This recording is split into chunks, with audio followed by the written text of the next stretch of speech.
When The Sixth Sense was released, it stunned audiences with its eerie quietness, deep emotional resonance, and one of the most unforgettable plot twists in cinematic history. Night Shyamalan created something truly uncommon, a movie that felt intensely personal while remaining deeply frightening. It was rooted in genuine human emotion, yet constantly shadowed by the supernatural. However, beyond the well-known ending, the film conceals numerous hidden details within its script, direction, and performances. These long-buried secrets, overlooked for decades, have the power to completely transform how you view The Sixth Sense. And remarkably, the journey begins with a version of the story that almost never made it to the screen. Before ghosts became central to the narrative, Night Shyamalan imagined a very different film. His initial idea focused on a crime photographer who was psychologically haunted by the disturbing and violent images he captured during his work. This early version was far darker and more grounded, emphasizing harsh realism and brutality instead of supernatural elements. As the writing progressed, however, something changed. Shyamalan realized that the emotional themes he wanted to explore required a new framework. Shifting the focus to a child psychologist and a young boy who sees dead people reshaped the project into something far more meaningful. What could have been just another bleak thriller evolved into a powerful supernatural drama centered on connection, empathy, and unresolved emotional pain. That creative decision altered the entire course of the film, and without it, the movie that defined an era of psychological twists might never have existed. In Hollywood, bold decisions often come at a high cost.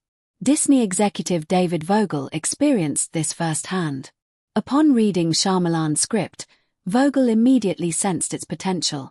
He recognized the emotional depth in the story of a boy who could see the dead and the psychologist attempting to help him. Acting on his conviction, Vogel bypassed standard corporate procedures and purchased the script without waiting for official approval.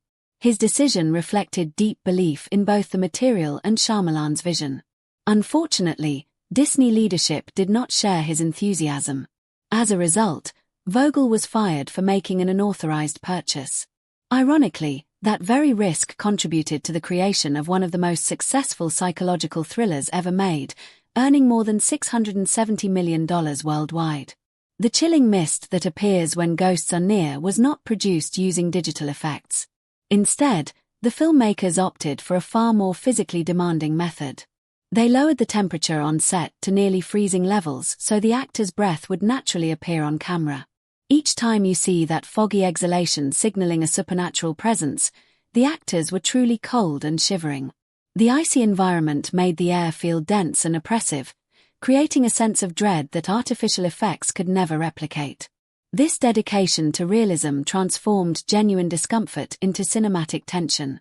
The cold wasn't just part of the story, it was something the cast physically endured, allowing science itself to become a storytelling tool.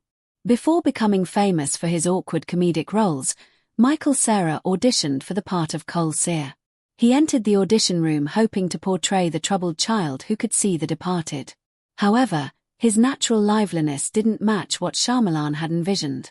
Cera's light-hearted presence and comedic instincts, which would later define his career, conflicted with the heavy emotional stillness required for the role. Cole needed to embody fear, sorrow, and emotional weight far beyond his years. The unsuccessful audition highlights how extensively the role was searched for before Haley Joel Osment ultimately appeared and perfectly captured the character. While it's interesting to imagine how the film might have felt with a different actor, destiny clearly had a different path planned. Some of the most effective character choices are invisible to the audience. Throughout filming, Toni Collette wore a carefully designed wig to help portray Lynn Sear as an exhausted, working-class single mother. This decision wasn't driven by vanity or dramatic transformation, but by authenticity. The wig subtly softened Colette's features, giving Lynn a worn-down appearance that reflected her constant struggle to support and understand her son. Every strand helped convey emotional fatigue and quiet desperation. Despite being one of Colette's most emotionally powerful performances, most viewers never realize her hair wasn't natural. This hidden detail proves how small, thoughtful choices can significantly enhance realism without drawing attention to themselves. Bruce Willis did not actively pursue his role in The Sixth Sense. Instead, Contractual obligations required him to appear in the film after another Disney project he was attached to was cancelled. What initially seemed like a routine studio agreement became something extraordinary. Willis delivered a restrained, emotionally vulnerable performance as Dr. Malcolm Crowe, revealing a side of himself rarely seen in action roles. His calm, introspective portrayal became one of the strongest performances of his career. Without that failed project and contractual requirement, audiences might never have witnessed such a nuanced and emotionally subtle performance from him to portray Vincent Gray. Donnie Wahlberg underwent a dramatic physical transformation, losing more than 40 pounds. His dedication was so extreme that it shocked both the film crew and Bruce Willis, who did not recognize him upon first meeting. Wahlberg's skeletal appearance perfectly conveyed Vincent's mental anguish and prolonged suffering. Every visible bone added depth to the character's torment.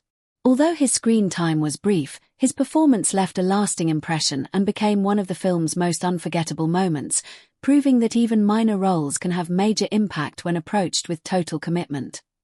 Throughout The Sixth Sense, the color red appears repeatedly during significant moments: a church door, a floating balloon, a doorknob, and specific clothing choices. These details are not accidental. Shyamalan deliberately used red to symbolize the boundary between the living and the dead. Each appearance serves as a visual warning that the two worlds are intersecting. Over time, the color becomes its own narrative language, guiding observant viewers towards supernatural events. This technique rewards repeat viewings, as once the meaning of red is understood, its presence becomes impossible to ignore. It stands as one of modern cinema's most subtle and effective uses of visual foreshadowing. The film's greatest twist is cleverly concealed in its opening moments. Malcolm being shot by Vincent Gray is a violent and traumatic event that appears to set the story in motion. Most viewers assume the outcome is clear. Yet, the scene is never truly resolved. There is no ambulance, no hospital scene, and no recovery shown. Instead, the film abruptly jumps forward with a title card reading "The Next Fall." Suddenly, Malcolm is treating a new patient, leaving audiences unaware that the ending has already been quietly revealed.